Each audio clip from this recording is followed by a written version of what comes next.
Hello learners, welcome to the studio of Nios and I am Dr. Ritu Bakshi, Assistant Professor, Department of Educational Studies, Central University of Jammu.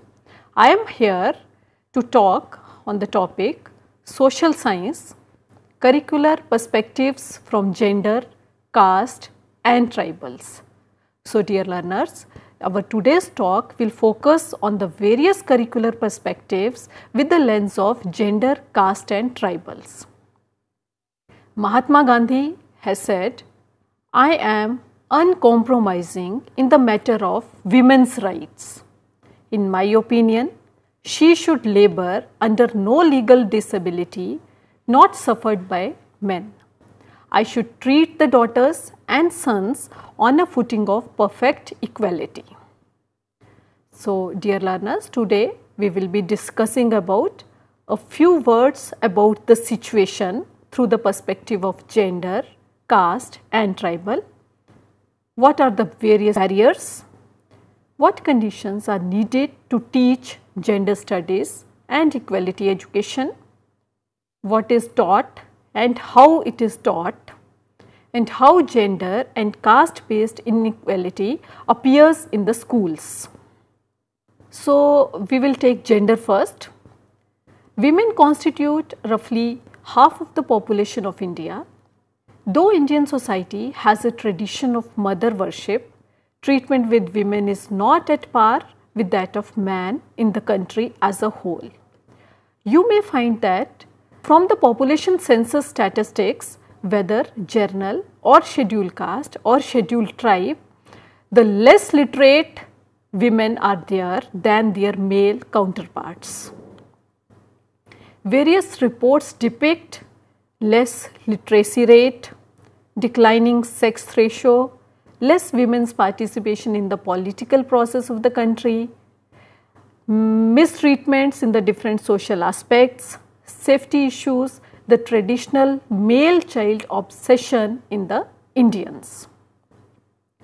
So, we can say that in our Indian society, gender equality is seen everywhere in the society.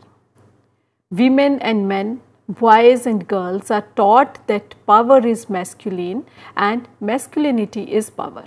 And this is being taught through the books. This is being taught through the curriculum. This is being taught through the families by the roles which women play. You can have a look on the picture. And how are we taught this? I have already discussed that through families, through curriculum, through books. Yes, by the values, with the role models, with the stereotypes. Everywhere in the culture, we are taught that men are superior and women are inferior. You can have a look on the picture that in the Indian society, mostly the household activities are being done by girl child. So, we learn all this, we learn the roles to be played in the society by the value system which is being given by the family. Not only family, by the role models, that is mother, father, what roles they are playing in the family, the students are actually becoming like that. And curriculum. It is also one of the major factors to contribute towards the gender inequality. So, there are so many barriers which stop the girl child to grow properly.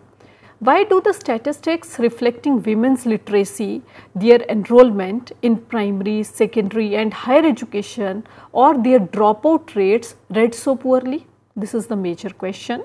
Second question, what do they tell about women's access to the education?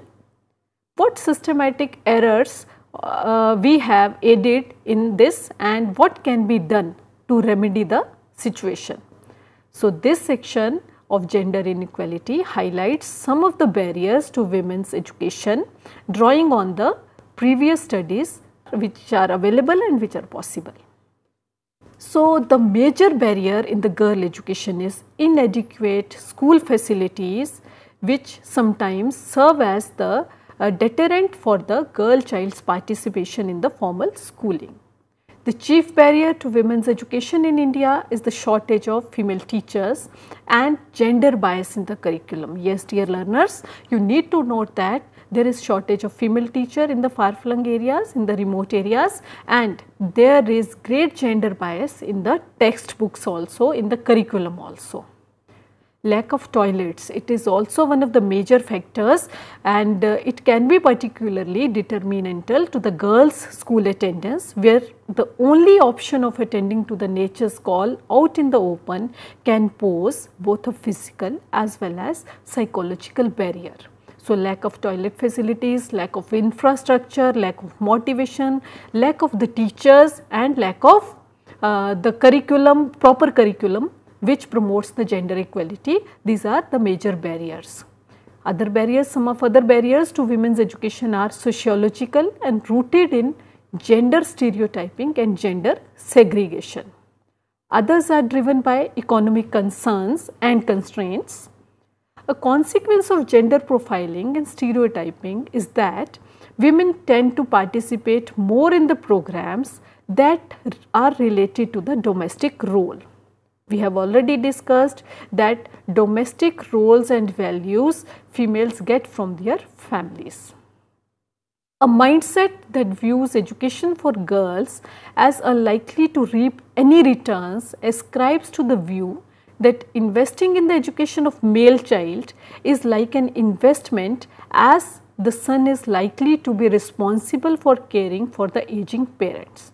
So, in the Indian society, mindset also matters, and women with largely a reproductive role in the society have little need for education, and any gains from it are anyway likely to accrue to the homes they go to after marriage. So, this is the mindset which Indian society has. So, there is liking for a son as compared to a female child. Women and girls receive far less education than men due to prevailing social norms and sometimes fears of violence. Pointing to the inhibitors parents feel, especially amongst the poor or backward sections of the society, Sonalte Desai, in her book on gender inequalities and demographic behavior, argues that another disincentive for sending the daughters to school is a concern for the protection of their virginity. It is interesting to observe that although women constitute a major chunk of the workforce in rural areas, especially with respect to agriculture, the percentage of women in skilled, technical and professional level in agricultural machinery, production, marketing and extension services is just around 4% according to UNESCO report. So, what we need? The need of the hour is attitudinal change, change in the mindset of the society. Because unless we change the attitude towards the girl child, the situation is not going to improve. The situation is not appreciable in a modern liberal democratic country like India when it is claimed to have developed status in the world. Law and force are inadequate means for bringing about the social change.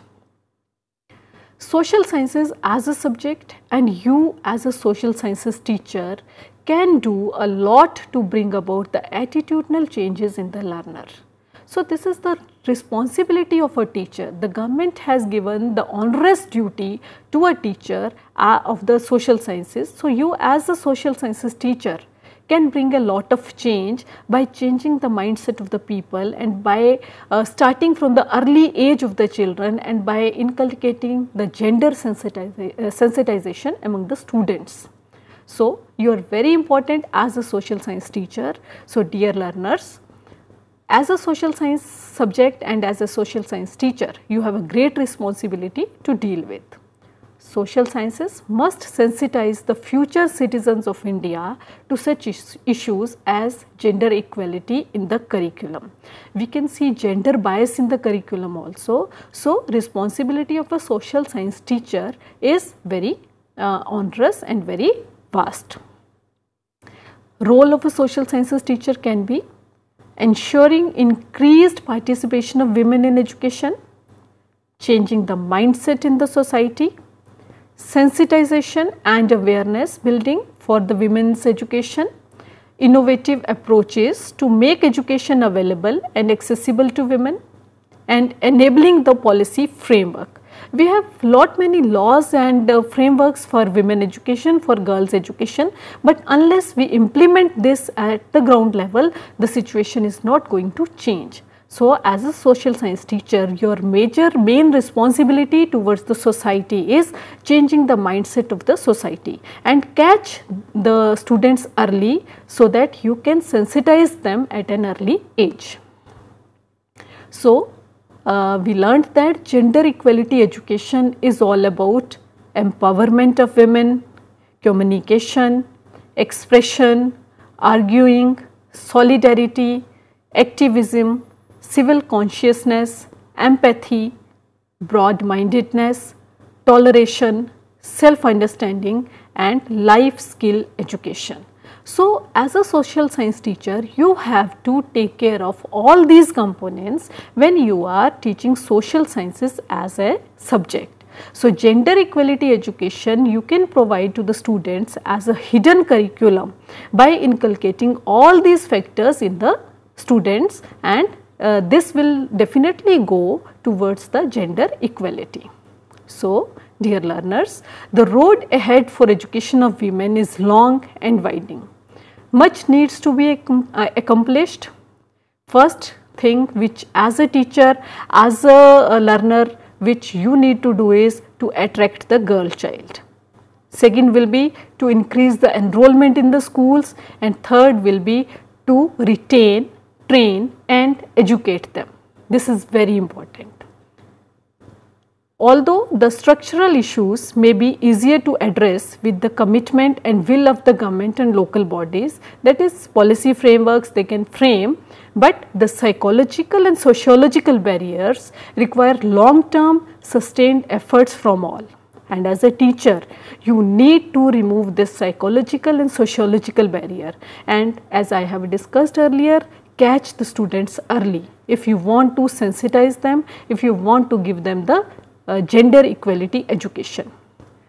You as a teacher can also improve the attitudes towards the girl child, challenging prevalent norms of the society, and gender stereotyping and segregation should be stopped. So, these things you need to take care of as a teacher. You can see in the picture major household activities are being done by the female students. So, psychological and sociological barriers removal is the major responsibility which you as a social science teacher has to give. Now, we are moving towards the caste perspective. The caste in the Indian society, there is deprivation on many issues. The backward castes in India have been deprived of many privileges which can be social, economic, political and religious privileges. That means the backward classes in India, they are suffering from various discriminations and various deprivations, whether they are social, economic, political and religious. The deprivation is on the basis of poverty, humiliation and exploitation. That is, at the bottom of the caste hierarchy, they are suffering from poverty, humiliation and exploitation. So, how can we move up? There is need to change the curriculum, there is need to change the mindset which can provide them the equal opportunities, which can provide them equal access and equal opportunity to all the sections of the society. The need of the day is strengthening the desire of the backward caste to move up using their own ideologies and capacities for the rational and critical thinking. It is also necessary for the backward castes to develop their own capacities and qualities necessary for the entry into leadership in the work and politics. So, the question is what you as a teacher can do towards the caste equality. You can change the mindset, you can change the curriculum and you can teach this equality through the hidden curriculum, through various activities. You can call for the equality through skits, through dramas and through the group work. meaningful transformation can be made in this context, the backward caste should also inculcate aspirations to self-respect and respectable lifestyles in which demeaning the traditional practices would have no place. All these actions and progress must come from below, from the backward caste people themselves, to be meaningful transformational process. Now, what is the role of education and what is the role of a teacher towards the caste equality? So, education is the most important tool, it is the most important means for creation of awakening and potential to transcend the thousands of years of discrimination and oppression. So, dear learners, the only tool which we can use towards the caste equality is providing equal education. So, education is very important tool. The central focus in the scheduled caste educational development is their equalization and non-SC population at all the stages and levels of education in all areas and in all the 4 dimensions, that is rural male, rural female, urban female, and this is being quoted in National Policy of Education 1986. Now, government has taken a step long ago, that is providing reservations. Will it serve or is it serving? This is a very big question. Government has a provision of various reservations in education as well as in the recruitment process as well as in the promotions. Is it going to serve or is it serving? The question then is, are reservations the way to tackle the imbalance between the castes? Reservations can offer a realistic pathway into the government jobs for the people from lower castes, but it's education that has the power to make the next generation highly competitive in the other lines of the work that the government doesn't control recruitment, that is for banking, IT and journalism, etc. So, this is a major question, that quality education is needed at all the levels and reservations only will not serve the purpose. A 2014 report found that Dalit school children still comprise the majority of dropouts, largely due to being required to work for the sake of their family's survival. So, as earlier we have discussed that they are suffering from poverty, and many a times the families, they don't send their children to school because they need to earn for their family's survival, and this is being depicted in a 2014 report. So, what is the option? The only option is education, and the imparting of education, as a social science teacher you have to impart. So, education is a potent weapon in the struggle for revolutionary social transformation. The children of backward castes need to break the age-old social and economic barriers by actively participating in the process of education. And education must lead to mental awakening and creation of social and moral conscience. So, what are the curricular perspectives which are contributing or not contributing in this process? So, education is also a means of overcoming inferior status and state of mind. So, a confident person is one who gets education. By education, people gain confidence. So, through education, the lower caste people can get the inferior get out of the inferior status and the state of mind. So, education is a very important tool for this. Curriculum needs to be sensitive to the culture, language and knowledge of the people too. The backward caste students must have the opportunity of relating what he reads in the schools to his or her neighborhood and culture. That is, our curriculum should be socially sensitive curriculum which imparts the equality education and this equality education should be accessible to all. Now, coming to the tribal's identity.